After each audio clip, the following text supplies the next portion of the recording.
Former actors at Disney parks. What's the weirdest thing that happened to you while you were in character? 1.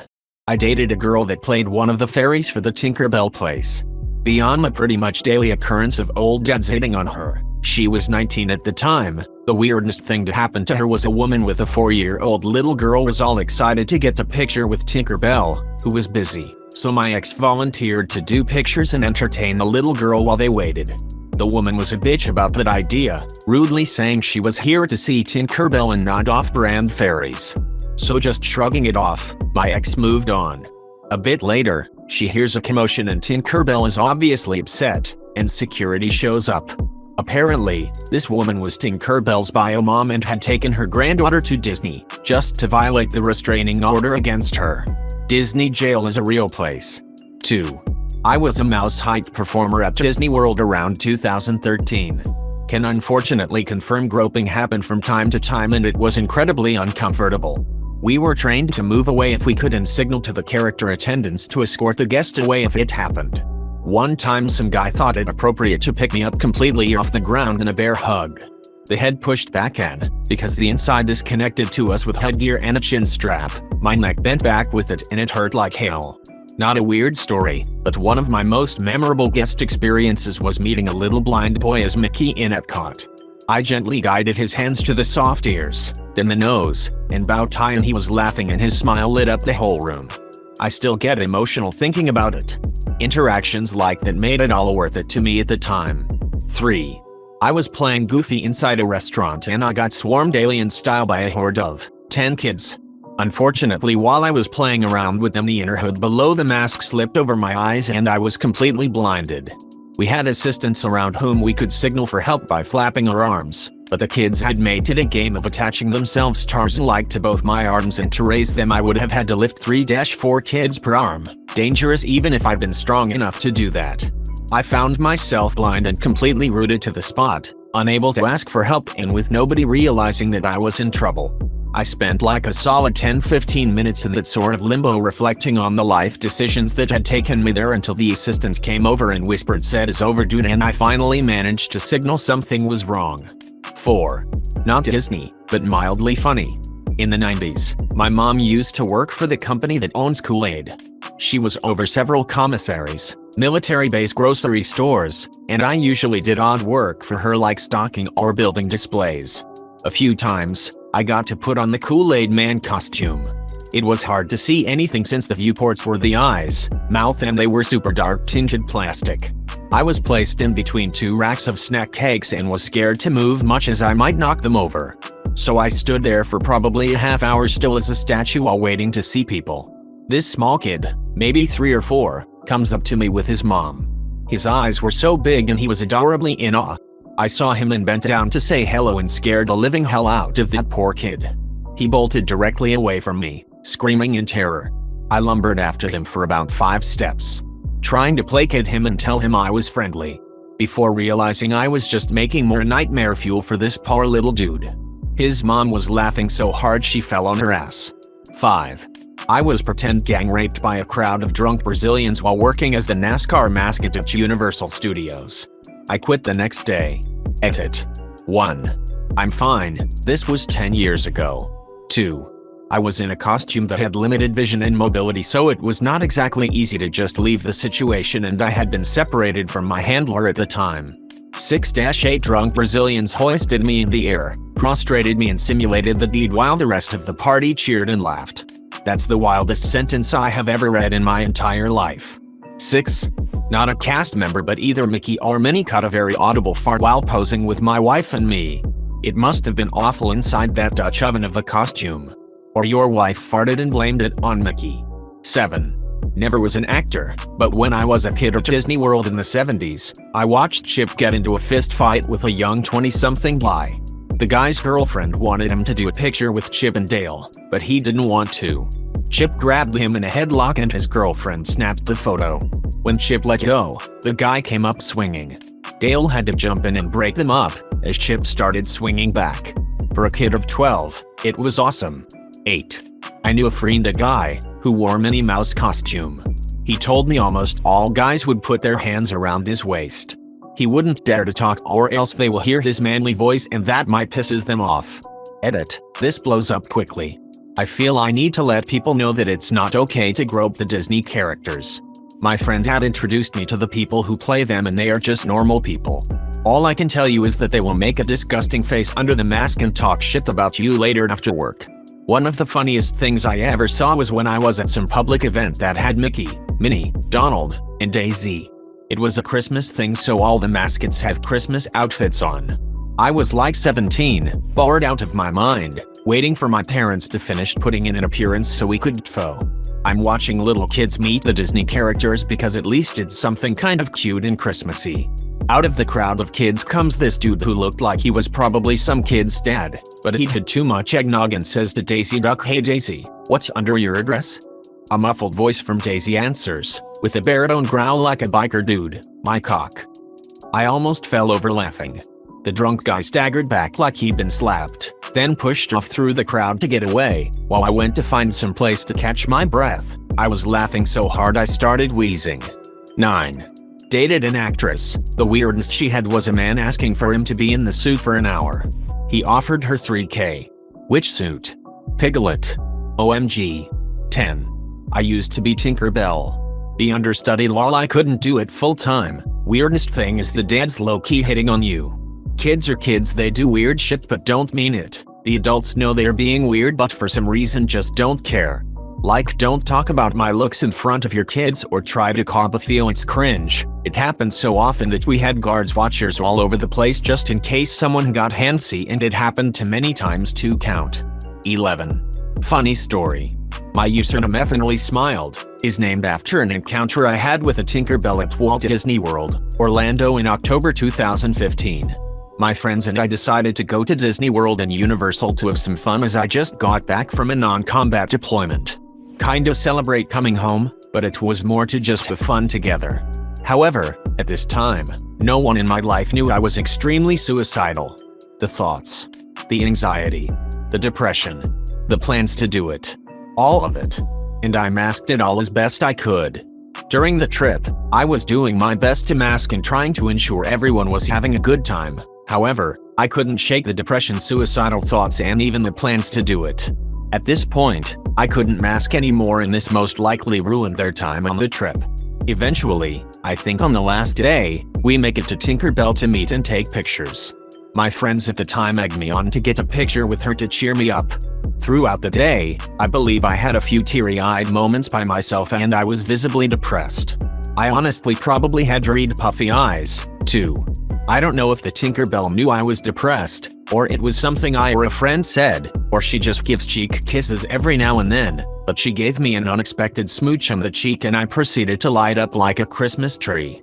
To me, it was just the act of unexpected generosity, kindness, and affection from a complete stranger that made me feel like the lingering gray cloud disappeared, even if it was for a brief passing moment. The following week after the trip I called and scheduled myself into therapy. My friends and I actually split shortly after getting into therapy. I don't blame them. Because of it all, I got the professional help I needed. I got on meds that help. I met my girlfriend, now wife, got a bunch of pets to love, bought a house, and just overall made a better life of myself. My suicidal thoughts, ideations, plans are behind me, although the thoughts do still pop up every now and then, but they're not as bad as they were 8 years ago. That actress. Her brief moment, just in passing, helped me. She unknowingly saved my life. I keep this picture on my refrigerator door and sometimes it brings a smile to me when I need it most. My wife also loves this picture because she knows this story behind it. She also thanks this Tinkerbell for saving my life. It's also a great conversation starter when we have guests over. Bonus, I also held Gaston in my arms. 12. I used to work at a different amusement park that featured similar costumed characters. The worst thing I ever heard was the time one of the characters was overcome by heat in 95-degree weather and vomited inside the suit, splattering the inside of the suit's head with their half-digested lunch. They had to walk a long distance back to the dressing rooms breathing the superheated vomit air the entire way. 13. My ex-wife was in the character department at Disney World years ago. She was always getting injured by guests. From macho men wanting to see how strong of a grip Mickey had, to grabbing hold of Donald's bill and yanking really hard. Pulling noses, beaks, ears, etc. Can really hurt people. Another person was dressed as Daisy Duck and got tackled by a guest and knocked out cold. When she recovered, she pressed charges. The worst nights for the characters were high school senior nights and the religious group nights. Bunch of unruly teens with little to no supervision. No one wanted to work those shifts. Ever. 14. I have one moment that stands out above all the rest. I was waiting for someone to ask me this question. It's the reason I left a good job as a VIP tour guide and moved to the character department. I was working City Hall one day when two guests came in with two little girls. One was in a wheelchair and the other one looked like she had just seen death. Both were cut and bruised and the one in the wheelchair had her arm in a cast. The two women were actually nurses from a hospital and were asking for a refund on the girls' tickets, something we avoided doing at all costs. When I asked why, they told me the story. The two girls were with their mom and dad at Epcot, and on the way home they got into a horrible car accident. The mother was beheaded right in front of them. The father eventually died too, but the two girls didn't know that yet. They were from overseas and had no money and no contact information for anyone they knew. They were bringing the tickets back to get the girls some much needed money to help get them back home. My heart absolutely sunk. If you had seen these girls, you'd know why. They were truly traumatized. I refunded their tickets and got permission to be their private tour guide for the rest of the day, which they were not expecting. I walked them to the VIP viewing area for the parade, which was as far as I could walk them in the costume we used to wear at City Hall. I had to leave them there while I put on my VIP costume. On the way down, I pulled out every kid joke I could think of. I was a really good tour guide. I helped write part of it, and I knew how to make kids smile. Nothing worked. These girls were too far gone for that. I left them at the bridge to go change, walked backstage and bawled my eyes out. I just had never seen something so horrible. I was truly affected, and it was a terrible feeling of powerlessness, not being able to fix the situation. When I came back, I brought them to get ice cream, take them on rides and stuff, but they never smiled, not once. The nurses were loving it and were trying to get them into it, but it just wasn't working. We went back to the bridge to watch the parade. It was there that I honestly saw true magic. Real magic, not bullshit. I had called the parade department to let them know what was going on and set up a private meet and greet after the parade. As the parade was coming around Liberty Square, I told the girls that I had called Mickey and told him all about them. I told them that Mickey asked to meet them after the parade. The little girl in the wheelchair smiled. "Really?" she asked. My heart skipped. "Yes, really. He told me to tell you to look out for him in the parade and to follow the float back to City Hall." The other girl smiled. "You mean right now?" she asked. It had worked. They were talking. Not laughing, but talking. It was the first time I had heard them speak. Every single parade performer came up to them on the bridge and told them to look out for Mickey. Every one of them told them that. When Mickey's float came up, Mickey, who was attached to a pole at the top of the float, managed to turn her body sideways, look down at the girls and point towards Main Street. That was all it took. The girls were excited now. They had forgotten about death. They were lost in a magical world, and I couldn't believe I was watching it unfold in front of my eyes. We followed that float all the way back to City Hall, singing Mickey Mania the whole way. Back then, City Hall used to have a VIP lounge behind the desk that was for privacy during difficult situations or to host celebrities.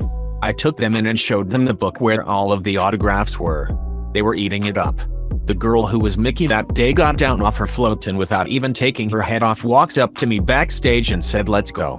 I walked in with Mickey behind me, so I got to see the exact moment the girls met their new friend. They got shy, but Mickey was in control now. Those girls met the real Mickey Mouse that day. Every single parade character stayed dressed to meet those girls. One by one they'd come in and play a bit and leave. We were in the lounge for over an hour. Mickey stayed in costume the entire time, which is hard to do after a parade. When Mickey finally said goodbye, I had two excited girls on my hands that couldn't stop smiling. They talked and talked and talked. We had a wonderful day after that, but what I remember most is when we walked by the rose garden. The older one said, "Oh, my mommy loves roses. And she stopped. I held out my hand and walked her to the gate, picked her up and put her on the other side and said, "Pick one."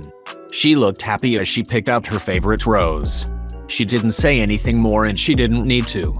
I said goodbye to the wonderful nurses and the wonderful girls, then walked backstage behind the train station. This time I didn't cry. It felt so good to be a part of that. I realized that as much as I liked helping guests at City Hall, the true magic of Disney was in the character department. I auditioned, transferred, and never looked back. Thanks for letting me relive this. It was a special day for me. 15. Not Disney, but Six Flags Over Texas. Was on Trash Detail, wandered through Looney Tunes land. Laying on the ground in the shade, being handed water and rags is a girl I don't know. Turns out, she'd heat-stroked from being in a mascot suit. In Texas. In July. Also turns out she's the third to do that today. So my dumbass wanders in, and gets asked if I want a promotion to mascot. Hell.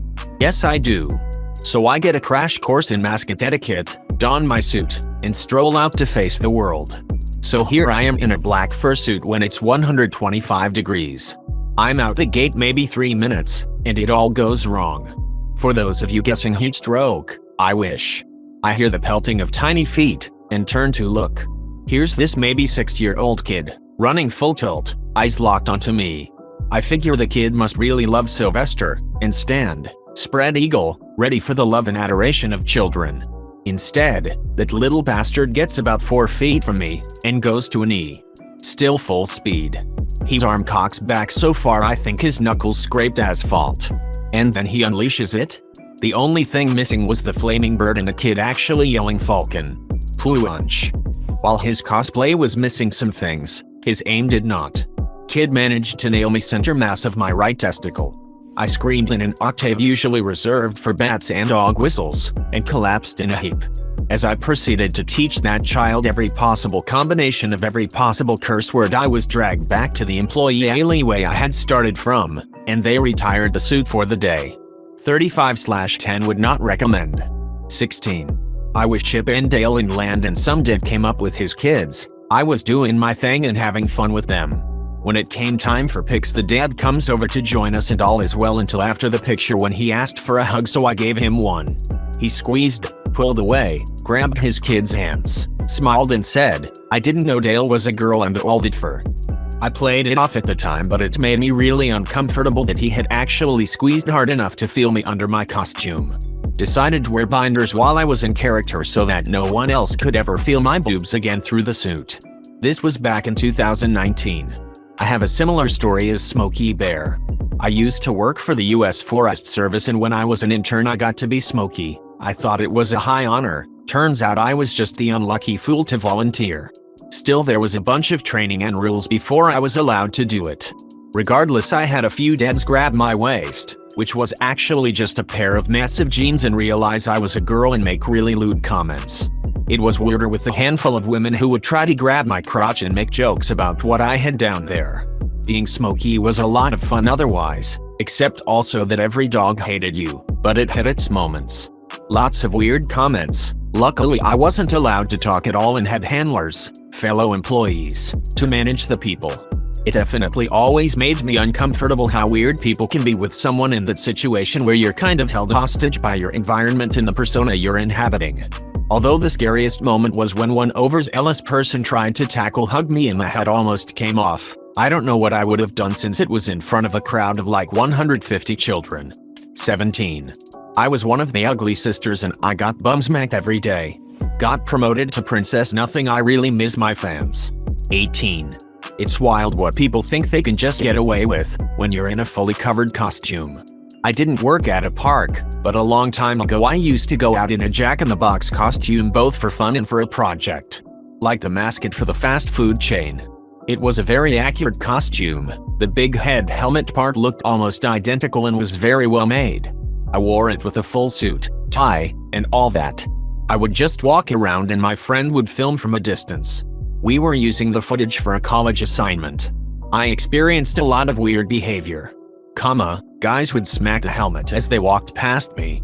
For some reason a lot of guys thought that was funny or something. They'd be like, "Hey Jack in the crack," and smack me upside the head. Obviously it didn't hurt because the head is huge and solid, but it banged my head around and was unpleasant. Some smacks were harder than others. It was so weird that their default response was to be abusive. A lot of women wanted to post in sexually suggestive ways for photos. Had a girl walk up, ask for a pic. I said of course. She turns around, facing away from me, bends over and puts her ass up against my crotch. I just stood there, threw up a thumbs up. But she reached back and put my other hand on her waist, and her friend taking the pic encouraged me to pretend to hump her for the pic. Another time a girl literally squatted in front of me, grabbed my hips and put her face in my crotch and yelled at her friends to take the pic so it looks like she's blowing Jack. I had a GF at the time and she would not have been happy if she had seen stuff like that. But to echo what others have said here, it's all kinda worth it to an extent, when you see how happy it makes some people.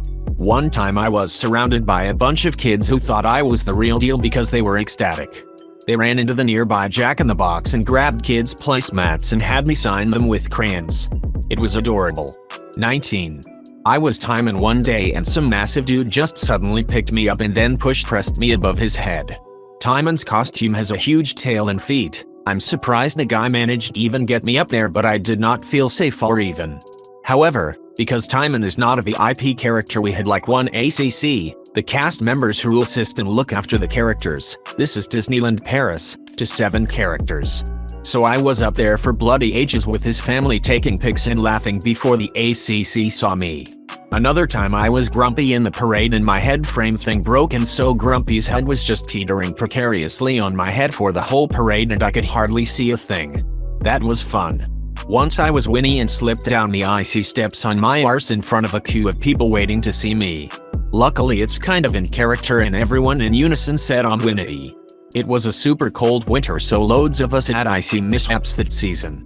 The weirdest thing for sure was when the super rich Saudi prince investor, I don't think they have shares anymore, came over and we had to do basically anything he said.